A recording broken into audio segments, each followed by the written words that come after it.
welcome to Say Auto. Let's go up to the barn garage and see what Victor's into today. Sane Auto produces DIY auto repair videos and tool reviews. Hosted by retired ASE certified master mechanic Victor Sane. And he's a cutie pie too. I'd like to answer a question from Danny in the comments of one of our Prius repair videos in our Prius repair playlist. In order to do that, I'm going to go over some things I do to diagnose and repair engine misfires. And I'm going to show you some damage and talk to you about some other damage that could occur if you continue to drive an engine with a misfire. Now, because of liability reasons and ability to guarantee and the way you charge for doing work, I may do things a little differently on my own car than I would on a customer's car. So we're assuming that you're a do-it-yourselfer, you're doing stuff on your own car.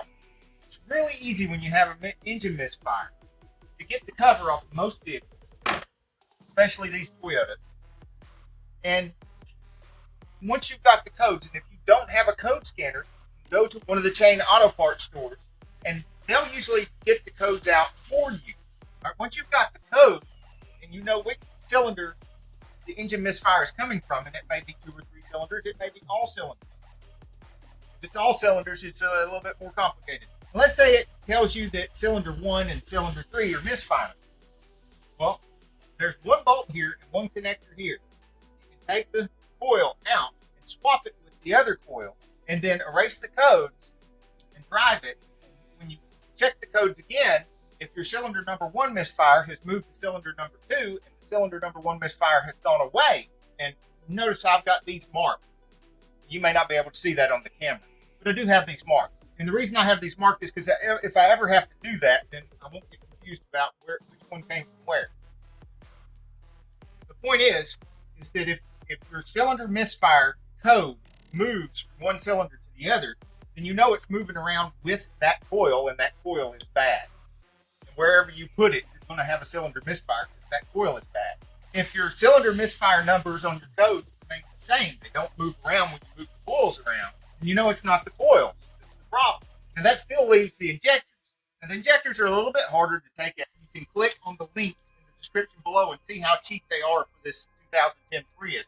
It's pretty cheap for a whole set of injectors, especially compared to taking it to a shop or somebody like me and paying somebody like me to do it. It's going to be a lot more expensive than just buying the set of injectors and putting them in there to see if your misfire goes away. So if you've eliminated the coils, is a possibility. You've eliminated the fuel injectors, as a possibility. Of course, there's always a chance that one of the spark plugs could be bad. You'll want to change out the spark plugs before you go tearing into the engine. Those are the 3 main things that can cause a cylinder misfire that doesn't go across all the cylinders.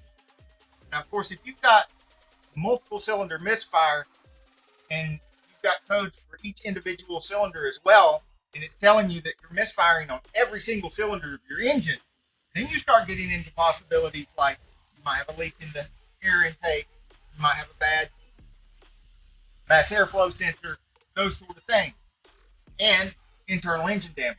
Speaking of internal engine damage, on these Priuses, if you've eliminated the coils as a possibility, the spark plugs as a possibility, and the injectors as a possibility, it's in my experience that it's always a head gasket. And misfire due to head gasket can cause some severe engine damage if you keep driving the vehicle. Let me show you. This here is the short block of the last engine I took apart that had a bad head gasket and had been run for a while, of the big ends of these rods. And then look at this one over here. Looks like it's been baked in an oven. These have almost no play at all. Whereas this one right here, one of the things you can notice about that is listen to the sound.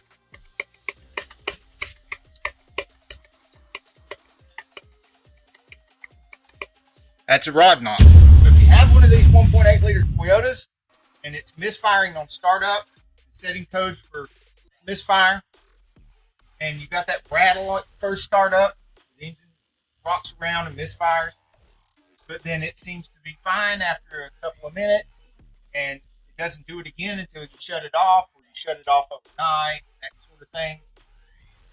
And it's almost always the head gasket. And if you don't get the head gasket fixed, or fix the head gasket yourself, then the next stage, if you keep driving it, will be a rod knock.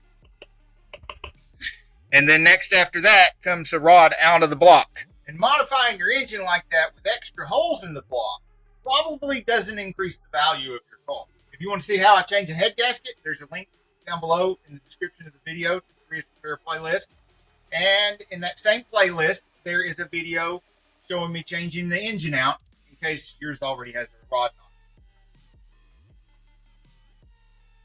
Hey, if you like this video, we've got a whole lot more.